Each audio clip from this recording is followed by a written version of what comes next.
को मार गिराया। रिपोर्ट में देखिए।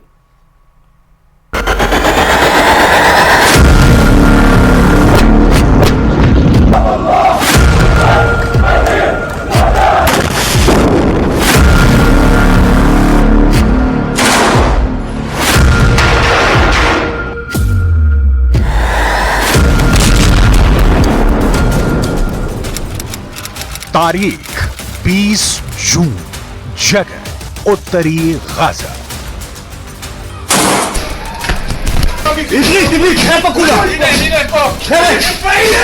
बहुत ही खामोशी से ड्रोन कैमरा गाजा में हमास के खूनी दस्तों की हरकतों पर नजर रखे हुए था।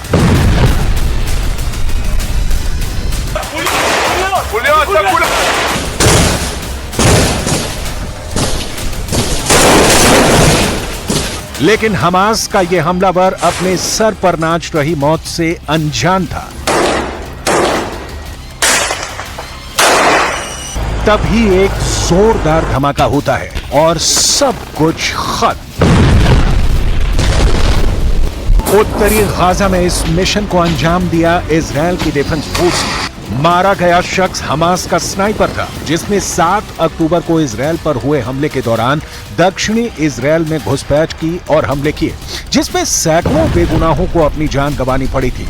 अल सौरका पर घातक हमला आईडीएफ और इजरायल सुरक्षा एजेंसी आईएसए की जुटाई गई खुफिया जानकारी के आधार पर किया गया था। आईडीएफ ने हमले का वीडियो साझा करते हुए ट्वीट किया।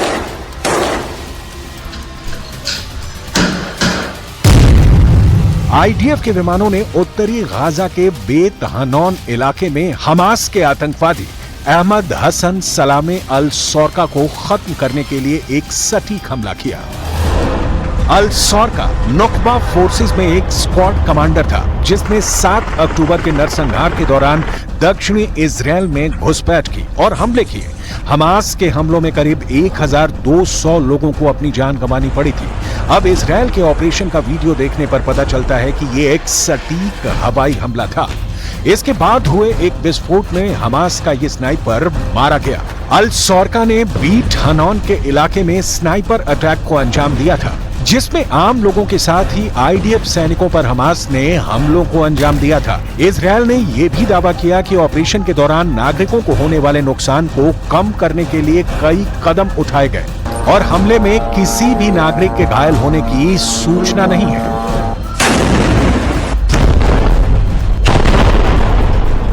एक तरफ तो इजरायल ये दावा करता है कि उसके हमले में नागरिकों को कम से कम नुकसान होता है, और दूसरी तरफ गाजा से आती हैं ऐसी तस्वीरें। ये 3 हफ्तों के दौरान गाजा में हुआ सबसे बड़ा हमला है, जिसने रफा में कहर बरपा दिया है। 3 हफ्तों में ये दूसरा बड़ा हमला है, जिसने हर तरफ चीख पुकार मचा दी है। 3 हफ्तों में ये तीसरा बड़ा हमला है, जब इजरायल में लोग चिल्ला चिल्ला कर अपनों की मौत पर आंसू बहा रहे हैं।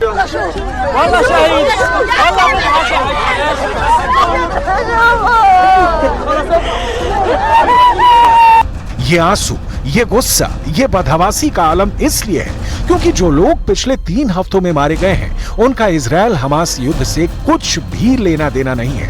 ये लोग तो आम नागरिक थे, ये लोग तो वो आम लोग थे जिनका पहले आशियाना टूटा, रोटी के लिए जिन्होंने सड़कों की खाक छानी और फिर टेंट में रहने के लिए मजबूर थे। और अब गाजा का आरोप ये है कि इजरायल के बारूद ने इनकी जान भी ले ली। एक ही हमले में 25 की मौत, 50 घायल। इससे पहले 26 मई को मारे गए थे 45 लोग। 3 हफ्ते में दूसरा बड़ा हमला। मौत और घायलों के इन आंकड़ों को देखकर कोई भी नर्म दिल इंसान घबरा जाएगा। फिलिस्तीनी स्वास्थ्य मंत्रालय के आरोप के मुताबिक इजरायल ने गाजा के दक्षिणी शहर रफा के पास अल मवासी में फिलिस्तीनियों के टेंट कैंप पर बमबारी की।